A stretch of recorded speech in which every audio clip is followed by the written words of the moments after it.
Christy Fermin, Sara Geronimo, buntis na sa unang baby nila ni Matteo Guidicelli. Sa latest na pahayag ni Christy Fermin, isiniwalat niya na buntis na si Sara Geronimo sa kanilang unang anak ni Matteo Guidicelli. Ayon sa kanyang sources, ang balitang ito ay nagpapakita ng isang bagong yugto sa buhay ng mag-asawa na labis na ikinatuwa ng kanilang mga tagahanga. Ang pag-anunsyo na ito ay nagdulot ng saya at excitement sa publiko na matagal nang naghihintay ng mga updates mula sa couple.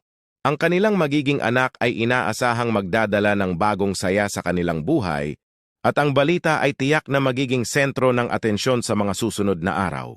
Ang impormasyon ay agad na umani ng reaksyon mula sa mga fans, media at mga kilalang personalidad na nagbigay ng kanilang mga pagbati at suporta sa mag-asawa sa kanilang bagong paglalakbay bilang magulang.